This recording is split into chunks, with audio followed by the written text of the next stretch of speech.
I think, the headliner, which was the induction of PNS Hangor, the first Hangor-class submarine, basically a derivative of the Yuan-class Type 039B platform, and it's equipped with a Stirling-cycle air-independent propulsion system. So I'd love to get your thoughts on the induction, the platform, and the capabilities it promises to bring to the Pakistan Navy. Yeah, I mean, the program we saw it was a very under the covers type program. Not we didn't really get a lot of news, and actually, I think one of the biggest questions people had was, is this even going to happen anymore? Because obviously, we saw the collapse of the Type 214 deal. We saw the effectively the collapse of the Agosta, because the original plan, I believe, was to develop that further with the purchase of the transfer of technology and all that. So it was a program that was kept under very tight wraps. In fact, we also didn't even see the lease. The one I believe in the CNS's outgoing speech there was he mentioned that we would receive one on a lease for training purpose, and we didn't even see that happen. But what we did see was the build-up of facilities, Karachi shipyard, and the slow building of the program, it built up very slowly to the point now where we've seen the induction of the first boat. But yeah, so as I mentioned, we initially had the collapse of the Type 214 deal, and I think you might be better placed to touch on why that was. Yeah, for sure. So back in the, I would say, mid to late 2000s, so between 2005 to 2009, the Pakistan Navy was negotiating for 3 or 4 Type 214s from Germany's ThyssenKrupp Marine Systems, TKMS. And they had almost closed on an actual deal. It was around, I think, 1.2, 1.3 billion euros at the time. So this was around 2009, 2010. What happened, though, was basically it was a mix of deep fiscal issues within Pakistan. So Pakistan had undergone a very deep fiscal crunch since, the when the new government at the time came in that was led by Zardari, basically. Zardari and Yusuf Gilani. But I would say, like, I wouldn't put the bulk of the blame on them, even though, I think a lot of folks would. I mean, they were certainly like their government was definitely controversial in terms of fiscal corruption, what have you. But there are some other factors as well, like the monetary crash, the fiscal of the great recession. So all those factors, plus Germany's lack of willingness, I think, to extend a loan to Pakistan for the submarines, all sort of compounded and caused that program to sort of collapse. And then around the early 2010s, around 2012, 2013 period, the Pakistan Navy began basically speaking to China for 6 submarines, which was then revised towards 8 boats by 2015. When the deal was signed in around 2015, there was for basically 8 S-26. So this is basically the export version of the Yuan with the AIP system. And at that point, there were a lot of questions. At least in Quwa, we used to write about it quite a bit. We were asking, like, what kind of AIP system would it use? Because, the original idea was with the Chinese was that they would offer the platform, but it would be up to the customer to select the engines, the AIP, and what have you. And I sort of both kind of guessed and figured and hoped that the Pakistan Navy would try to use, German propulsion and maybe even like the German fuel cell based, AIP system that they could have gotten for the Type 214. Because the advantage with the fuel cell architecture than the Arabian Sea is that the Arabian Sea, from what I recall, it's a bit of a warmer climate, basically. So vibrations in the sea itself will move much quicker. So the problem with the Stirling-cycle AIP system is that it has a lot of dynamic moving components. Maybe not a lot, but like just enough that it could create a potential risk of acoustic exposure. Whereas with fuel cells, although they result in a slower submarine, you have no moving parts, basically, or very few. So meaning that you can control your acoustic signature really well. I think a lot of that was sort of compensated out by several factors. Number one, that the Hangor's design uses a double hull design. So I think that's how the Chinese were able to sort of focus on the acoustic control mechanism. And the other side of it being that, unlike the Type 214, which is really being procured for the more classical anti-area access denial sort of strategy, where you would have these boats parked in the busiest waters in the areas, where you have, let's say, basically you have them parked to basically prevent Indian naval activity closer to the Pakistani shores. And for that, the Pakistan Navy has actually pursued a different program. Whereas I think with the Hangor-class, I think they sort of revised their strategy to be more proactive, to be more forward-facing. So basically, these submarines being larger, longer ranged, more endurance, faster, would basically operate more like basically farther out in the exclusive economic zone or farther out in where Pakistan, the PN considers its basically area of responsibility. So you could see these submarines potentially operate, towards the Gulf area, closer towards the Indian Ocean, and basically sort of spread the coverage net of the Pakistan Navy. So that's basically the background story on, how the German submarine deal collapsed. That being said, there were some rumors here and there, maybe as late as 2017, 2018, that the Pakistan Navy was interested in potentially procuring the Type 214. There was even like this random Jane's article one time where the journalist basically said that TKMS was like talking to the PN for like 2 submarines or something. But I think all those doors shut when the German government, for whatever reason, decided it was going to value the Indian market more for the time being. And I think a lot of the things that the Pakistan Navy was requesting from the German government, including the engines that would have gone into the Hangor, kind of basically got canceled or blocked. So in regards to that, the Pakistan Navy sort of revised the strategy, and now they have like a dual submarine strategy, basically. So you have the Hangors, which would basically cover the sea lines of communication. They would operate at long range, long endurance further out. And then you have the shallow water attack submarine, which would probably basically be the successor to the Type 214 program. So they would operate much closer to shore and be that defensive layer submarine, basically. Yeah, I mean, I think you've basically covered all the points pretty well. I think one quick thing I want to touch on before people leave comments on this is when you said the German government decided to value the Indian market more. I think what I would also say on that is when we say stuff like this, the Pakistani market is basically so little competition that a lot of these vendors, they can effectively guarantee themselves contracts, whereas the Indian market is so crowded, it's so full of red tape and bureaucracy and just nonsense in general, which you don't get in the Pakistani market. It's far easier to do business, I would argue, in Pakistan. So that's what we say when we don't understand why the vendors would alienate the Pakistani market. I think that's what you were getting at with that. In terms of some more context in the program, so 4 of the submarines were meant to be built in China, and they are all 4 of them, I believe, are in the sort of final-ish stages of handover.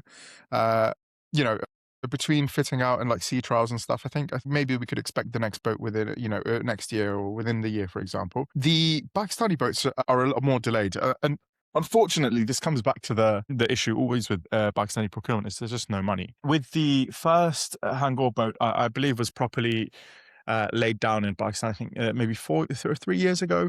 And the progress on it was quite slow. This is something I'd personally seen. This was May 2023-ish. You had maybe the first section of the hull being worked on. So the progress was quite slow, and it just came down to a lack of funds. This would basically more than triple the Pakistan Navy's submarine fleet between the 3 the AIP-equipped submarine fleet between the 3 Agostas and now eventually the 8 Hangors. You'd have a fleet of 11 AIP-equipped subs. This doesn't include the Agosta 70s, obviously, because they're not AIP-equipped, and they're sort of struggling with their serviceability. So we've got a fleet of 11 submarines, and I believe initially, and you can correct me on this, Bilal, is the Pakistan Navy had a requirement of I think 18 submarines, which is why there was the whole transfer of technology of the Agosta program, because the goal was, and I remember this being said during the commissioning ceremony of PNS Khalid, it was, I think, 18 submarines was the initial goal. I don't know if that's... I'm not sure if they reached 18 back then, They but didn't reach the goal. yeah. No, I mean like the goal even. Like I'm not sure if they reached the goal I'm not sure if they set the goal at 18 back then, because I think the general idea was that in general, due to the asymmetry between the physical capacity between India and Pakistan, Pakistan would generally favor a disproportionately sized submarine fleet, Yeah. right, relative to India. So in this case, like relative to the size of its coastline, its surface fleet, and what have you, the Pakistan Navy will always have like a disproportionate submarine fleet. Now, as a result of the outgrowth of India's submarine capabilities and surface ship capabilities, the requirement for more submarines basically swelled since the time of the Agosta program. So I think, a fair assertion might be that at the time when the Agosta 9DB program was being conceived, the Pakistan Navy might have been looking at, like, let's say 9 to 12 subs of that size and what have you. But now, moving forward into the 20s, or rather 2030s and more and later, they're going to be looking at basically 18. And depending on if you were to include smaller subsurface platforms like unmanned underwater vehicles, potentially Excel-sized unmanned underwater vehicles, and all those sorts of asymmetrical and new technologies. Basically, you could have like 18 plus subsurface platforms, basically, of different sizes and capabilities. And Yeah. again, the general idea is that because essentially, like, when you think about it from a stealthiness standpoint, so the ability to evade enemy, anti-ship or anti-submarine capabilities, or let's say enemy, interdiction capabilities, from the ability to, avoid enemy detection, the ability to move, with as minimal exposure across different spectrals, such as like radar and what have you. Basically, underwater, your main issue is basically thermal and acoustic, especially acoustic, and also from the standpoint of being able to wield the kind of heavyweight munitions to do both anti-ship and anti-submarine operations. A submarine ends up being like your best bang of the buck. Like if you're a navy with limited fiscal means, your first order of priority should always be to really build that submarine fleet, because that'll be your first, like, it's not just an issue of having submarines at sea, but it's also making sure that you have a sufficient number cycling through between maintenance and active duty. Like I think with Iran, I think all of their mainline fully sized submarines were basically at shore going Yeah. through maintenance, right? So that they lost their submarine fleet very quickly. In the case of Pakistan, you would want to make sure not only are your shore-based submarines properly secured, that goes into like having, deeply embedded pens and what have you, but also you would want to have enough of a number where, let's say, for every 1/3 in maintenance, the other 2/3 are out in the sea. So that's your first order of priority as a navy, is to build your submarine force, and then from there you would build your coastal defenses and aviation, and the last component will be your surface fleet. So I think where it gets interesting with the Pakistan Navy, and we'll go into this in the next section, was that around the mid 2010s they sort of I feel like they might have maybe put, maybe not a break, but slowed down on the submarine side to focus more on the surface ship side. But I feel like, given, as you said, the fiscal issue, like for example, there's not enough money to really kick the accelerator on the Hangor-class production in Karachi. Perhaps there would have been money if money was not spent on surface warships, right? Like, so I think moving forward, they might potentially reevaluate that as well. But yeah, like definitely in general, the idea will always be for the Pakistan Navy to maintain a disproportionately sized subsurface fleet.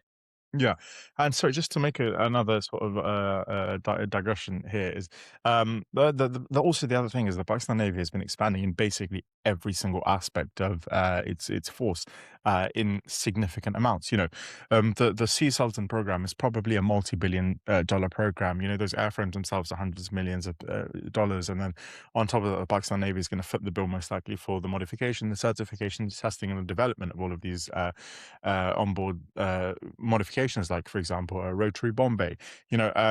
These are multi-billion dollar programs, and the Pakistan Navy is simultaneously running multiple of them while also being the lowest funded arm of the lowest funded branch of the armed forces.